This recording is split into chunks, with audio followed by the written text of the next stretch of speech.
Montréal, c'est une île. Hein? Montréal, c'est une île. Mais c'est la fois la plus grande ville au monde. Alors, je m'adresse aussi aux adultes, là. Hein? C'est une question pour adultes aussi. Hein? Est-ce qu'il y en a qui peuvent me dire quelle est l'île la plus grande au monde? Faites des essais, c'est pas grave. De toute manière, vous n'aurez pas la réponse. Oui, madame. L'île de Pâques. C'est une grande île, je pense, mais ce n'est pas l'île la plus grande au monde. Oui, monsieur. L'île de Pont. L'île de Pont. Ah, je ne connais pas cette île-là. Mais ce n'est pas la plus grande île au monde. Il y en a. Oui, Moni. Comment? L'Australie. Ah, là, vous voulez, là. Mais ce n'est pas la plus grande île au monde. Rappelez-vous que c'est une devinette humoristique. Hein? Oui, Loïs. Comment? Madagascar, c'est une grande île aussi, mais ce n'est pas la plus grande île au monde. Angela. L'île d'Illusion. Illusion. C'est l'illusion. Angela, elle a entendu des choses. Il y a du monde enseignant, ça n'a pas de bon sens. Hein? Je donne un exemple. Hein? On entend dans les chansons, au cinéma, à la télévision, continuellement des déclarations d'amour. Ah, ma chérie, mon amour, je t'aime. Et puis, quelques temps après, c'est la chicane, c'est la séparation, c'est la violence même. Alors, ces gens-là, comment ça qu'ils disaient je t'aime, je t'aime, je t'aime? C'est parce qu'ils étaient dans l'illusion d'aimer. Ils n'aimaient pas vraiment, puisque le vrai amour, eh bien, ça dure toujours. Alors, c'est bien dommage, hein? On ne sait pas aimer, on ne sait pas ce qu'est l'amour, et c'est ce qui fait que, eh bien, on peut dire des choses, mais on ne le vit pas, l'amour, en vérité. Hein? Et c'est la même chose pour Dieu. On peut penser aimer Dieu de tout notre cœur, mais quand on regarde notre vie quotidienne, eh bien, on se rend compte que Dieu n'est pas à la première place dans notre cœur, dans notre vie, dans nos choix, dans nos décisions. Alors, on est aussi là, dans l'illusion souvent. Et Jésus savait très bien cela, puisqu'il dit dans l'Évangile aujourd'hui, si quelqu'un m'aime, il gardera ma parole.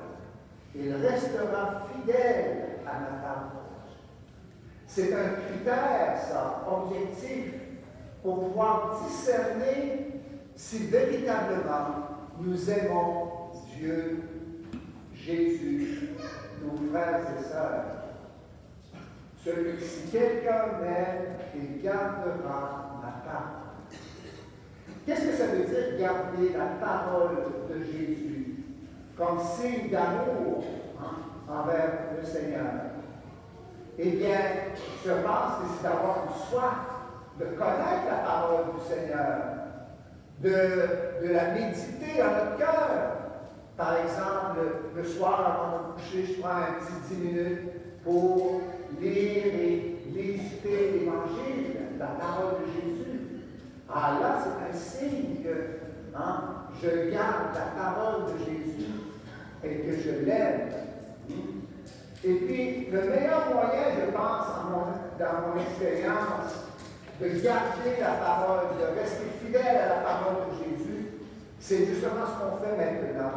C'est de vivre l'Eucharistie. Parce que là, eh bien, Jésus nous dit qu'il envoie son Esprit Saint pour que l'Esprit de notre défenseur va nous rappeler toutes les paroles de Jésus pour nous défendre contre les tentations, contre le mal et pour nous aider à rester fidèles à lui. Alors, une autre chose, un autre signe que nous gardons la parole et que nous aimons le Seigneur, c'est si dans ma vie quotidienne, Je me pose souvent la question, avant de poser un acte, un geste important, une décision importante dans ma vie. Jésus, qu'est-ce que tu ferais si tu étais à ma place? Qu'est-ce que tu dirais si tu étais dans cette situation-là? Alors ça, c'est une bonne question qui nous fait nous rallier, nous retourner vers le Seigneur et vouloir vivre avec lui, pour lui. Et c'est là le signe certain de l'amour. Et Jésus vient pour nous dire aussi, si nous restons fidèles à la parole, si vous gardez la parole, mon Père l'aimera. Si quelqu'un m'aime, il gardera la parole, mon Père l'aimera, et nous viendrons vers lui et nous ferons notre demeure en lui. Alors, voyez-vous, Jésus, il veut nous dire à travers ça qu'il ne veut pas être simplement de passage, il veut demeurer avec nous. Parce que quand on aime, on n'aime pas simplement 5 minutes et puis après on s'en va, c'est fini. Non, Jésus nous aime et il veut rester à demeurer, à demeure. Il veut habiter continuellement avec nous, 24 heures sur 24. Le Seigneur vient en nous et il vient pour nous défendre contre le mal et pour nous aider à rester fidèles à son amour. Et vous savez, c'est quelque chose d'extraordinaire, on n'y pense pas assez, mais savoir que Dieu, là, il n'est pas à l'autre bout du monde. Il y a des gens comme ça qui cherchent, qui ont une soif, une quête de Dieu, mais ça les pousse à aller faire des longs voyages dans les pays étrangers, à la recherche de cette expérience spirituelle qui va les combler. Mais Jésus nous dit qu'on n'a pas besoin d'aller à l'autre bout du monde. Il est au-dedans de nous. Ça me fait penser à une petite histoire que j'ai lue il y a quelque temps. C'est une petite fille avec son grand-papa qui était dans son village. Et au cœur du village, il y avait une fontaine. Et c'est là qu'elle allait avec son grand-père puiser de l'eau pour leurs besoins d'eau et de toutes sortes.